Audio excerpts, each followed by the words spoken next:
मन चंगा तो कठौती में गंगा। यह कहानी एक ऐसे लड़के राकेश की है जिसे डांस का जुनून था। वो डांस के जरिए दुनिया को जीत लेना चाहता था। ये उसका जुनून था, लेकिन दिल में कहीं बैठी एक आरजू भी थी जो अक्सर ही उससे उसके प्यार के बारे में कहा करती थी। उसकी इच्छा थी उसकी जीवन संगिनी एक गायिका हो, भले वो गायन में स्नातक ना हो, न ही उसका पेशा गायन हो, लेकिन वो उसके लिए गुनगुना सके, उसके लिए 4 शब्द ही हो पर गा सके। वो अक्सर ही भीड़ में उस आवाज़ को तलाशता था। न जाने उसके दिल में को कौन सी उस आवाज़ का इंतज़ार था जो उसे इतने दिनों में कभी नहीं मिली थी। वो डांस के साथ साथ अपनी पढ़ाई में भी बहुत अच्छा था, इसलिए शहर के एक अच्छे कॉलेज में पढ़ रहा था। उसके पिता को उसका डांस बिल्कुल पसंद नहीं था, क्योंकि राकेश के डांस के कारण वो पिता का बिजनेस में सहयोग नहीं कर पाता था। राकेश डांस में इतना ज़्यादा घुस चुका था कि उसकी ख्याति भी शहर में एक अच्छे डांसर के रूप में होने लगी थी। कॉलेज में अक्सर उसे गुनगुनाने की आवाज़ सुनाई देती थी जो उसके मन को विचलित कर देती थी। शायद यही वो आवाज़ थी जिसे वो ढूंढ रहा था। जब भी वो उस आवाज़ को सुनता, उसका पीछा करता, लेकिन उसे कभी वो लड़की नहीं मिलती जिसकी वो आवाज़ थी। कई दिन बीत गए, उसे बिन देखे ही उस आवाज़ से प्यार होने लगा था। उसने अपने दिल ही दिल में उस आवाज़ के अनुरूप एक तस्वीर बना ली थी और अपने सपनों में उस तस्वीर से मोहब्बत करने लगा। एक दिन उसे फिर से वही आवाज़ सुनाई दी। उसने भाग कर देखा तो कॉलेज के बगीचे में 2 लड़कियां बैठी थी। उसे आज वो लड़की दिख ही गई जिसकी आवाज़ उसके दिलो दिमाग में छाई हुई थी। वो दोनों बहनें थी जो हमेशा ही साथ रहती थी। उनमें से एक का नाम सविता, दूसरी का नाम बबीता था। सविता स्वभाव से शांत थी, अक्सर ही अपनी बहन के पीछे चुप सी खड़ी रहती थी। उसकी मुस्कान बहुत अच्छी थी, वो दिल की जितनी साफ थी, उसके चेहरे पर भी वही निर्मल भाव थे, लेकिन वो दिखने में बहुत साधारण थी। और इसके विपरीत बबीता आज के ज़माने की मॉडर्न लड़की थी जो बहुत बिंदास रहती थी, फैशनेबल कपड़े पहनती और घूमती फिरती एक जिंदा दिल खुशमिजाज लड़की थी। जब राकेश ने बबीता को देखा तो उसकी आंखें थम गई। उस नशीली आवाज़ के पीछे ये सुंदर चेहरा देख राकेश सन्न सा रह गया और अपना सब कुछ उस पर लुटा बैठा। हर वक्त वो इस कोशिश में रहता कि कैसे भी बबीता से उसकी बात हो। इसके लिए उसने उसे फेसबुक पर फ्रेंड रिक्वेस्ट भी भेजी। वो घंटों फेसबुक पर बबीता से बातें करता, एक दोस्त की तरह उससे अपने सुख दुख शेयर करता और दूसरी तरफ से भी उसे बहुत अच्छा रिस्पॉन्स मिल रहा था। राकेश की ज़िंदगी का खालीपन भर गया था। उसे एक साथी की आदत सी होने लगी थी। जब तक वो दिन भर की बातें फेसबुक पर उससे शेयर नहीं करता, उसका दिन पूरा नहीं होता था। कई बार उसके असाइनमेंट पूरे नहीं होते और जब वो ये बात अपनी दोस्त से फेसबुक पर कहता, दूसरे दिन उसके नाम से कंप्लीट असाइनमेंट क्लास में जमा हो जाता था। इसके अलावा जब भी राकेश को पैसे की ज़रूरत होती, उसकी फ्रेंड अपनी स्कॉलरशिप के पैसे उसके अकाउंट में ट्रांसफ़र कर देती। ऐसी कई बातें जो उसके कहते ही उसकी दोस्त पूरा कर देती थी। राकेश को यह एहसास हो गया था कि वो जितना बबीता को पसंद करता है, उतना ही बबीता उसे यह भी यकीन हो गया था कि बबीता जितनी मॉडर्न रहती है, वास्तव में उतनी ही सरल और दिल से भोली है। शायद इसी एक बात में राकेश गलती कर रहा था, क्योंकि फेसबुक पर वो जिससे बात कर रहा था वो बबीता नहीं सविता थी, जिसकी आवाज़ से, व्यवहार से, अपनेपन से राकेश को प्यार था। वो सविता थी, लेकिन राकेश का मन उस बाहरी सुंदरता की तरफ आकर्षित था, जिसका मन उतना सुंदर नहीं जितना उसका था, जिसका चेहरा उतना सुंदर नहीं था। यह सिलसिला कई दिनों तक चलता रहा। सविता और राकेश दोनों ही एक गलतफहमी के चलते एक दूसरे के बहुत करीब आ गए।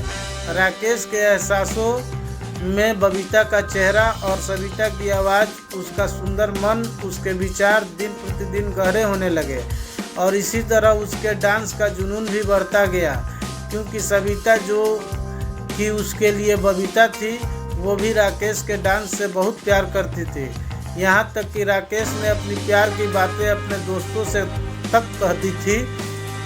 सब उसे हमेशा बोलते थे कि वो बहुत लकी है, क्योंकि उसे बबीता जैसी सुंदर और मॉडर्न लड़की में वो सब गुण मिले जिसे वो हमेशा चाहता था। एक दिन उसने फैसला किया कि वो बबीता से जाकर अपने दिल की बात कहेगा और उसने वही किया। उस दिन वो बहुत अच्छे से रेडी हुआ और हाथों में गुलाब के फूलों का गुलदस्ता लेकर बबीता से मिलने गया। बबीता अपने दोस्तों के साथ बैठी थी और वही उसके साइड में सविता भी थी। राकेश उन दोनों की तरफ बढ़ रहा था, जिसे देख सविता के दिल में अजीब सी बेचैनी थी, क्योंकि वो लोग आज तक रूबरू नहीं हुए थे। पर कहीं ना कहीं उसे बहुत खुशी भी हो रही थी। जैसे ही राकेश उन तक पहुंचा और उसने हाथों में गुलाब लेकर घुटनों के बल बैठकर बबीता को प्रपोज किया, यह देख सविता स्तब्ध रह गई और उसे सारी बातें समझ आ गई और वो चुपचाप वहाँ से चली गई। थोड़ी देर तक सब शांत रहा और एकदम ही बबीता ज़ोर ज़ोर से हंसने लगी और उसने अपने दोस्तों के साथ मिलकर राकेश की बहुत हंसी उड़ाई और कहा कि तुम क्या सोचते हो, मेरे जैसी मॉडर्न लड़की एक नचैया से शादी करेगी? मेरी पसंद तो एक पैसे वाला बिजनेसमैन है। और वो राकेश की बहुत बेइज्जती की। राकेश अपने गुस्से को पीकर वहाँ से निकल गया। तभी उसे सविता मिली। उसने राकेश से माफ़ी मांगी, उसे बताया कि फेसबुक पर वो जिससे बात करता था वो खुद सविता थी। यह सुनकर राकेश और गुस्सा हो जाता है और अपना पूरा फ्रस्ट्रेशन सविता पर निकाल देता है। इसके बाद राकेश सब छोड़कर वहाँ से चला गया। वो अपनी बेइज्जती भूल नहीं पाया और उसने अपना डांस भी छोड़ दिया। अपने पिता की इच्छानुसार बिजनेस करने लगा। वो दिन रात बस काम करता। उसे बिजनेस में बहुत सफलता मिली, लेकिन हर रोज़ उसकी आंखों में वो एक दिन घूमता रहता जब उसकी बेइज्जती हुई थी।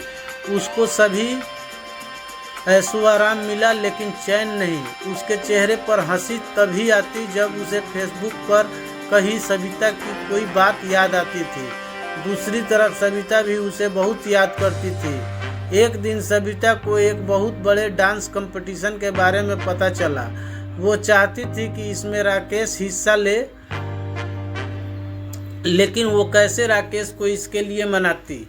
उसे राकेश के बारे में बस इतना पता था कि वो अब टाउन में नहीं है और एक सफल बिजनेसमैन बन गया है। सविता ये जानती थी कि राकेश कितना भी अमीर हो जाए वो डांस के बिना खुश नहीं होगा और वो उसे ये खुशी देकर अपने मन का बोझ कम करना चाहती थी। इसके लिए उसने राकेश का पता इंटरनेट से निकालकर उसे एक शुभचिंतक जो कि राकेश के डांस का फैन है के तौर पर एक लेटर भेजा, जिसमें डांस कंपटीशन का जिक्र था। असल में राकेश के डांस को सभी इसी तरह से पसंद करते थे, इसलिए राकेश को शुभचिंतक से कोई आश्चर्य नहीं था। राकेश डांस छोड़ चुका था, उसने बस लेटर पढ़ा और रख दिया। लेकिन सविता को पता था राकेश को कैसे मनाना है। उसने कई लेटर और कई तस्वीरें भेजी जिसमें राकेश के डांस के प्रति प्यार का प्रमाण था, जिसे देख राकेश का दिल पिघलने लगा। और सविता ने तब तक यह सब किया जब तक कि राकेश ना मान जाए, और राकेश को मानना पड़ा। राकेश ने फॉर्म भरा और जमकर तैयारी भी की। उसके चेहरे पर शांति और खुशी के भाव थे, जिसे परिवार और ऑफिस एम्प्लॉय समझ रहे थे। वो दिन आ गया जब कंपटीशन था। राकेश ने बिल्कुल तोड़ू परफॉर्मेंस दी और वो जीत गया। जब उसे पुरस्कार मिला तब सबसे आगे सविता खड़ी थी, ताली बजा रही थी। उसे देख राकेश के चेहरे पर वही गुस्से का भाव आ गए और वो वहाँ से निकल गया।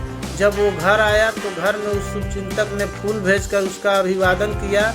साथ ही उसे एक लेटर भी लिखा, जिसमें था कि आने वाले कुछ दिनों में उसे एक सरप्राइज मिलेगा। राकेश चौंक गया। उसे बार बार उसी बात का ख्याल सताने लगा। एक दिन शाम को घर लौटा तो घर पर बबीता और उसके माता पिता बबीता के रिश्ते के लिए आए थे। असल में सविता ने बबीता और राकेश की शादी के लिए अपने माता पिता और बबीता सभी को मना लिया था। सविता हर हाल में राकेश को खुश देखना चाहती थी, इसलिए पहले उसने राकेश को वापस अपने डांस से मिलवाया और फिर राकेश को बबीता से। राकेश कुछ देर सभी के साथ बैठा पर उसका मन नहीं लग रहा था। उसने कमरे में जाकर फ्रेश होने की इजाज़त ली और वहाँ से अंदर चला गया। अपने कमरे में बैठ राकेश सारी बातें सोच रहा था कि कैसे उसने एक आवाज़ सुनी, फिर उसकी बात सविता से हुई। वो कितना खुश था जब सविता हर परिस्थिति में उसके साथ ना होते हुए भी थी। लेकिन ये सब उस दिन खत्म हो गया जब गलतफहमी दूर हो गई। लेकिन फिर से उसे वही सब महसूस हुआ जब उसने उस शुभचिंतक के लेटर को पढ़ा और उसकी बातों को माना। राकेश ने एकदम ही शुभचिंतक वाले लेटर निकाले और उसे असाइनमेंट की कॉपी से मैच किया।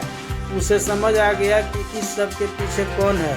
उसे सारी बातें समझ आ गई और यह भी कि वो क्या चाहता है।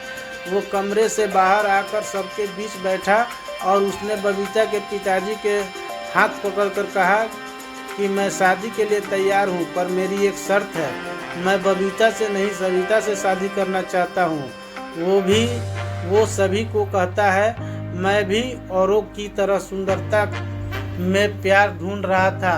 ये भूलकर कि मुझे जिस आवाज़ से प्यार था उसका चेहरा यह तय नहीं करता कि आवाज़ कितनी सुंदर है। मेरे दिल को जिसने छुआ था असल में वो सविता ही थी। उसकी पूरी बातें सुन सभी की आंखें भर गई और राकेश और सविता एक हो गए। सविता का मन बहुत साफ था, इसलिए उसे उसका प्यार मिलता है और तभी तो हम कहते हैं मन चंगा तो कठौती में गंगा। यह कहानी कैसी लगी ज़रूर कमेंट बॉक्स में लिखें। तो धन्यवाद दोस्तों, फिर मिलते हैं अगले स्टोरी में। तब तक के लिए गुड बाय।